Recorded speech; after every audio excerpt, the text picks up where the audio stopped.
Ibihe byiza rwose kuri mwese mukomeje kubana natwe mu makuru n'ibiganiro tubategurira hano kuri Ibakwe Media TV. Iki gitondo ndetse aka kanya M23 mu burasirazuba bwa Kongo iri kumanura intwaro zikaze muri teritwari ya Masisi, ndetse agace ka Ruba ya Kongo M23 yakujuje intwaro zikaze, ndetse amakuru aranavuga ko drone zose za FARDC ngo M23 yiteguye kuzihanura isaha ku isaha zakongera kujarajara mu gice cya Rubaya. Ese ibi bikozwe gute? Bikozwe mu gihe M23 imaze iminsi iri kuraswa mu buryo bukaze, ndetse amakuru menshi cyane ari guturuka hariya muri Masisi aravuga ko M23 noneho ngo igiye kwihorera mu buryo bukaze. Ndakubwira ko Minisitiri w'Ububanyi n'Amahanga n'Ubutwererane w'u Rwanda Ambasaderi Olivier Nduhungirehe asanga amagambo y'umudiplomate w'u Burundi wateguje ibitero ku Rwanda atarayo kureberera gusa.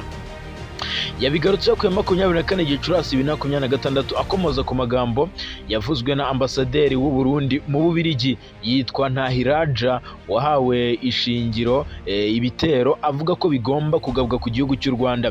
Ni mu kiganiro yagiranye n'abanyamakuru, Ambasaderi Ntahiraja yavuze ko ngo ntacyo u Burundi butakora ngo butere u Rwanda. Ati ibi byose tuzabikora dufatanyije n'abajenosideri ba FDLR. Ibi yabivugaga ko bafite umugambi wo gutera u Rwanda bafatanyije n'ino FDLR. Nduhungirehe nibyo yakomojeho asobanura byinshi akantu ku kandi, gusa n'ubwa mbere u Rwanda ruvuze kuri ibi bitero u Burundi bwateguje igihugu cy'u Rwanda. Ibi byose ndaje mbyinjiremo nkubwire idonido.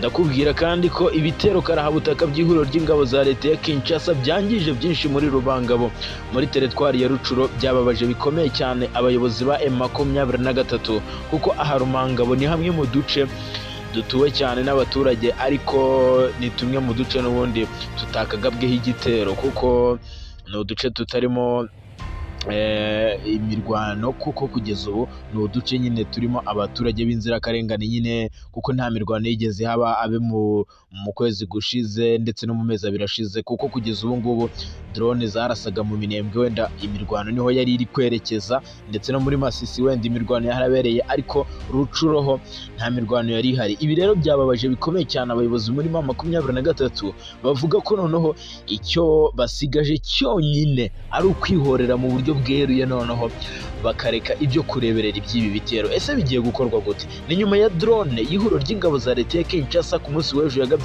igitero gikomeye cyane kuri Rumangabo, ndetse binasiga Rumangabo hatwitswe mu buryo bukaze, kuko ibi bitero by'ubugome byahitanye bikomeye cyane umwe mu bagabo bakomeye cyane muri Rumangabo wari ukuriye sosiyete sivile, ndetse nubwo amazina yataratangazwa, gusa drone yaramurashe ndetse abandi benshi barakomereka. Ni sinaho gusa, kuko no muri Rubaya ku munsi w'ejo hagabwe ibindi bitero bikaze by'ihuriro ry'ingabo za leta ya Kinshasa byibasiye bikomeye cyane ingo z'abasivili. Ibi bitero by'ubunyamaswa byagabye mu bice bya Rubaya, ndetse byongera guteza akaduruvayo gakomeye cyane. Gusa amakuru atugeraho aturuka muri Masisi aravuga ko M23 yabashije guhanura drone z'ihuriro ry'ingabo za leta ya Kinshasa zigera kuri 5, ndetse andi makuru aravuga ko M23 yashyizeho defense ikomeye cyane muri Masisi igiye guhangana n'ibi bitero. Ndakubwira ko kandi andi makuru avugwa nuko ingabo z'u Rwanda RDF zishobora kwisanga muri Haiti. Ibi byatangajwe na Minisitiri w'Ububanyi n'Amahanga n'Ubutwererane w'u Rwanda Ambasaderi Olivier Nduhungirehe wabonanye na mugenzi we wa Haiti yitwa Raina Farbini. ni Minisitiri w'Ububanyi n'Amahanga n'Ubutwererane wa Haiti. Ni ibiganiro byabo byibanze ku mubano w'ibihugu byombi hagati ya Haiti n'u Rwanda, ndetse banzuye ko igihugu cy'u Rwanda kigiye kohereza ingabo muri Haiti, gusa igihe ntikiramenyekana. Igihugu cya Kenya nicyo giherutse kohereza muri Haiti ingabo zabo ziza kuvayo nyuma y'umwaka. Bikaba rero bikaba nyine ubu butumwa bari bagiyemo bahise basimburwa n'igihugu cya Chad. Ese Haiti yaba irimo gutekereza ko u Rwanda rwaba igisubizo kirambye cy'umuti w'ibibazo by'umutekano biri muri Haiti? Ibi byose ndaje mbikubwire, nk'uko u Rwanda ruri kubigenza muri Cabo Delgado, ndetse no muri Centrafrica, ndetse no muri Sudani. baba ariko bagiye kubigenza muri Haiti. Ibyo byose urabimenyera hano. Ndakubwira ko Iran yabaye ikibuga cy'intambara nshya. Ibyo byose n'ibindi nakubwiye, reka nze mbikubwire mu buryo burambuye. Reka aya makuru nyahere mu gihugu cy'u Burundi, ariko ibyatangajwe na Minisitiri Nduhungirehe gato mbari byo mbanza kukubwira kugira ngo umenye byose ngiye kukubwira hano muri iki kiganiro. Minisitiri Nduhungirehe yavuze bwa mbere ku magambo yatangajwe n'umudiplomate w'u Burundi wateguje ibitero ku Rwanda, avuga ko atari ibintu byo kureberera. Minisitiri w'Ububanyi n'Amahanga n'Ubutwererane w'u Rwanda Ambasaderi Olivier Nduhungirehe yagaragaje ko amagambo yavuzwe na Ambasaderi w'u Burundi mu Bubiligi yitwa Terence Naheraja, avuga ko amagambo yatangaje ateje ikibazo gikomeye cyane n'impungenge zikomeye cyane ku gihugu cy'u Rwanda.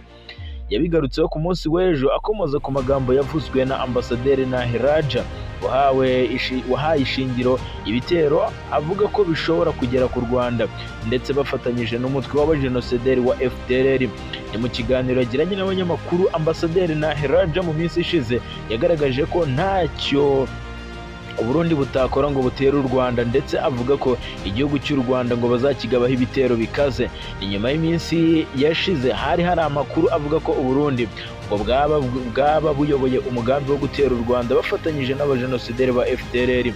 Ubwo umunyamakuru yabazaga Naheraja ibijyanye n'uko Uburundi bukorana bya hafi n'abatavuga rumwe n'ubutegetsi bw'u Rwanda, undi yagarutse asubiza ati ntabwo ibyo ngibyo nagira icyo mbivugaho, ati kandi Uburundi buramutse bukorana n'abatavuga rumwe n'ubuyobozi bw'u Rwanda, ati nta kibazo cyaba kirimo, ati ndumva ko u Rwanda rwaterwa, ati kandi tuzabikora mu gihe cya vuba. Uyu mudiplomate yavugaga ko hari abanyarwanda bahunze muri 1996, agaragaza ko ngo batazareka guharanira igihugu cyabo kugeza ku iherezo,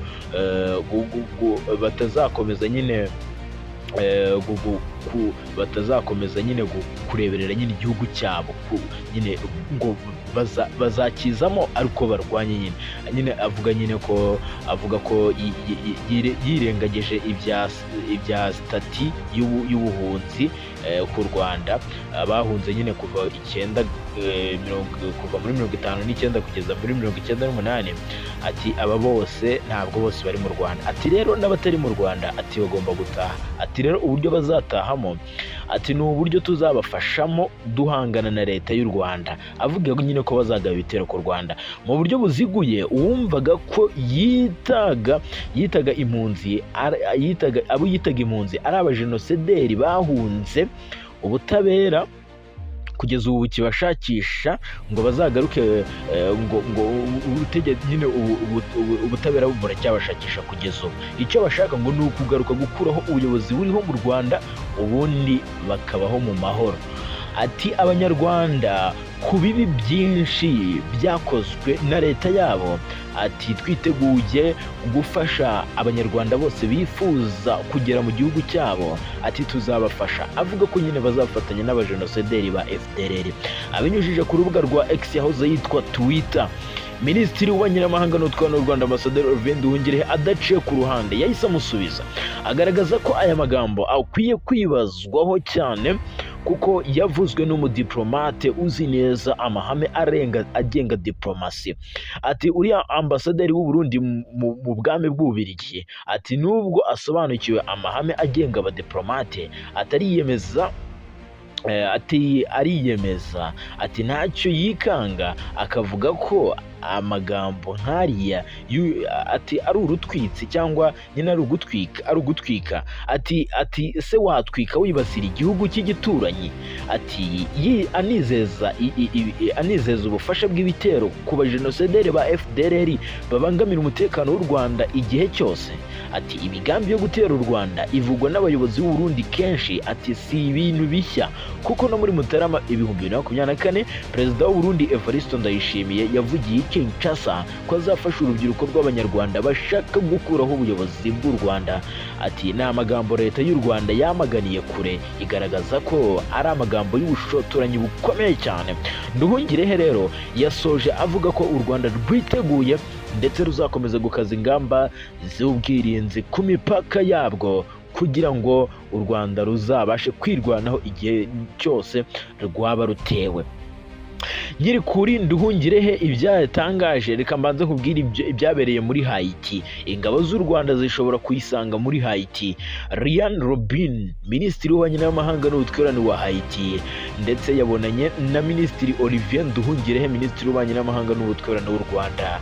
Ni mu gihe bagiranye ibiganiro bitamaze umwanya muto, ndetse baganiriye mu buryo bwo kubungabunga amahoro mu bihugu bigize Francophone, aho impande zombi ziyemeje kurushaho gufatanya mu bijyanye n'umutekano. Ibiganiro byabo byibanze ku byo guverinoma ya Haiti ishyize imbere mu bijyanye n'umutekano no gukomeza inzego no gusubira kuri gahunda ya demokarasi, ndetse n'icyizere cyo gushimangira ubufatanye hagati ya Haiti n'u Rwanda. Uruhande rw'u Rwanda rwongeye gushimangira ubushake bwo gushyigikira Haiti mu bikorwa byabo byo kugarura amahoro n'umutekano, cyane cyane binyuze mu kungurana ubumenyi no gutoza abashinzwe umutekano no kungurana ubunararibonye mu bijyanye no gukomeza igisirikare cy'ibihugu byombi no kongera kubaka inzego zihamye. Impande zombi zanaganiriye ko Haiti n'u Rwanda bihuriye ku bintu byinshi, mu gihe bavuze ko bagiye no guhurira ku nzego z'umutekano. Ubundi igihugu cya Haiti kikaba cyaha ikaze ingabo z'u Rwanda zikingira muri Haiti kubungabunga amahoro n'umutekano. Iyi nama kandi yabaye mu mwuka mwiza, kandi ni inama bisa nkaho igiye kubahirizwa ibyavugiwemo. Igihugu cya Haiti giherereye muri Leta Zunze Ubumwe za Amerika mu majyepfo, kikaba kimaze igihe kinini kidatekanye kubera ibikorwa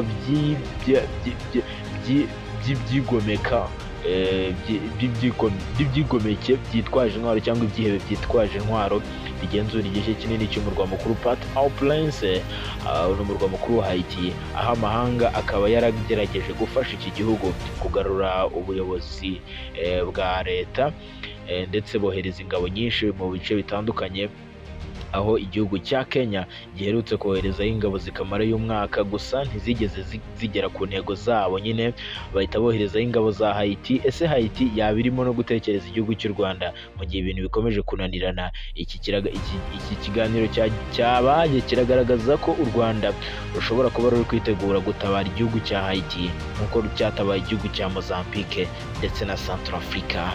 Reka munyemerere mve aho ngaho kandi nerekeze mu burasirazuba bwa Repubulika ya Demokarasi ya Kongo ku kibuga cy'imirwano. Imirwano yongeye kubura mu buryo bukomeye cyane muri teritwari ya Masisi ho muri Kivu y'Amajyaruguru, ndetse agace ka Rubaya katwitswe mu buryo bukomeye cyane. Ibi byanasize inkongi y'umuriro mu gace ka Masisi, ibintu birushaho kuzamba ndetse bikaba byanateye ubwoba abaturage benshi. No muri Rumangabo nuko byagiye. Uburusiya bwariye karungu kubera ibitero bya Ukraine. Uburusiya bwavuze ko ngo noneho bugiye kwihorera mu buryo bukomeye cyane. Perezida w'Uburusiya Vladimir Putin yongeye gutangaza amagambo akomeye avuga ko agiye gukora ikintu gikomeye cyane kiri butungure isi yose. Agiye kwihorera bikomeye cyane kuri iki gihugu cya Ukraine cyamurasheho mu buryo bukomeye cyane, ndetse bakanasiga ingabo zimwe z'Uburusiya zihasize ubuzima, izindi zigakomereka, zikaba zagiye kuvurirwa i Moscow. Ibyo byose n'ibindi ntakubwiye rero, kora subscribe hasi ubundi tubibanemo unkurikire 5/5. Reka munyemerere mpere muri Uvira, niho hongeye kumvikana ibintu bitoroshye na gatoya.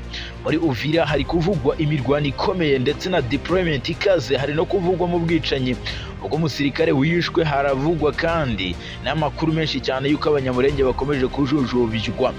Uvira yongeye kuba indiri y'ubwicanyi. Amakuru uteruka mu mujyi wa Uvira mu ntara Kivu y'Amajyepfo mu burasirazuba bwa Kongo aravuga ko mu ijoro ryo kuwa 4 rishyira kuwa 5 aribwo hari umusirikare warashwe arapfa mu gace ka Kasenga.